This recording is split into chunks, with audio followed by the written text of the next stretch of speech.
this is the second part, and let's just go ahead and start. Okay, so my first trimester was over. At the end of my first trimester, going into my second trimester, I started noticing that my legs and my face and my arms and my feet and my ankles were getting swollen. And, you know, I thought it was just normal. And if y'all knew my dog, we had a little minion named Dixie. She was my companion while my husband was at work because he did work long hours, and I really wanted a little companion dog. And she was my baby. She really was. And she, if you knew her personality, she was kind of independent and did things on her own.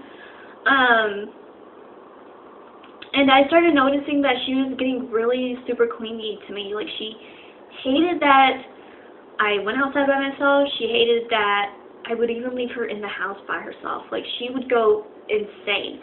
She's never, ever done that before. And she started going insane. So I felt like she knew something before I even did.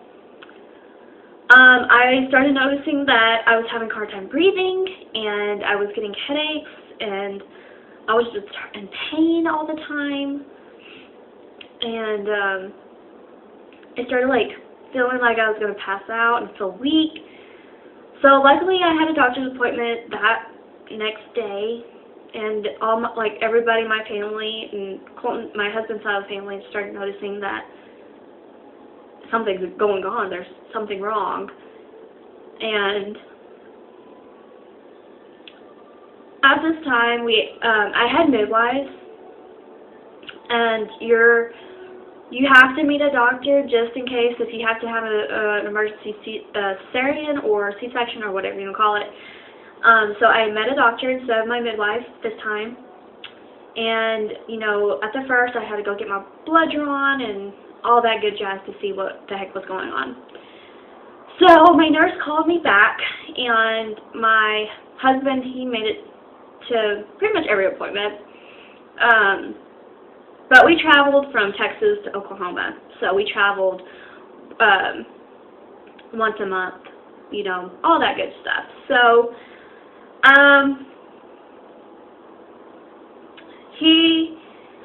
my nurse was like, "Oh my gosh," and I was like, "What?" She's like, "You're swollen really bad." And I was like, "I know." I was like, because she had started asking me how I was feeling and doing my vitals, you know, like checking my blood pressure. She's like, "Your blood pressure is a little high." And, you know, I was having a hard time breathing already. And she was like, so she started writing things down, and just the look on her face, I knew that there was something wrong, like some type of concern. And the doctor came in, and I'm not gonna lie, he was an asshole. He was a jerk. And he looked at me and he was like, "Well, we know what's wrong with you." And he's like, "You do not have gestational diabetes, but you are really extremely anemic." And I was like, "Well, no, duh, I knew that." And he was like, "No," he's like, "You're really anemic." He was like, "You're supposed to be this number, and you're this number." He was like, "You're really getting risky." He's like, "This is a life risky thing right now." And I was like, "What do I need to do?" And he was like, he's like, "How bad was your anemia before?" And I was like, I would have to take an iron pill one iron pill every year. And he was like, "Oh, so you wasn't that bad?" I was like, "No." And he was like, "Well, I prescribed you some iron pills." He's like, "Take one every day." He said that he was like, "Right now, we're worried about you and the baby right now." And I was like, "Okay." And at that time, I was like, "Okay, what do I need to do?" And he just told me that I need to take iron pills, and he said that my blood pressure was high, a little high, and that I needed to get a blood pressure, to, like, monitor my blood pressure. And I was like, okay. He's like, at this time, whenever you're this anemia, he's like, your blood thins out. And if whenever you get that time to deliver, you could hemorrhage and bleed out and die. And you're a baby, and you will not either make it. One of y'all will probably not be able to make it. And I was like, okay. So I started taking my iron pills. My next doctor's appointment came around, and I knew I was gaining weight. My family, my husband's families, you know, they were still concerned. They were like, there's something wrong. There is just something wrong. And I started breaking into a rash that they called a pregnancy rash.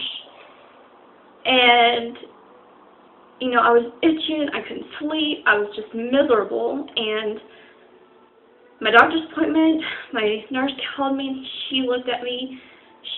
All the ladies that was in the office, they looked at me, and they were like, oh my God, like, this is not good. I started gaining weight, and like more weight than I was supposed to. And my nurse did my vitals, and she was like, this ain't right. And I was like, what do you mean? She's like, your blood pressure is really high. She checked it 4 to 5 times, and it was still extremely high. She was like, let me call your midwife. And I was like, okay. And at this point, I didn't know what was going on. And it was really scary. My midwife came in, and she told me, she was like, looked at me, she was just like looking at me up and down, and I was like, what is wrong? And she was like, we didn't think that this could possibly be that, but you have preeclampsia, and you have the worst case of preeclampsia that we've ever seen. And I was like, you know, what is that? I don't know what it is. And whenever they told me what it was, and that was life-threatening to me and my baby, I didn't know what to do. My husband were crying, and, you know, luckily we had family that was very supportive.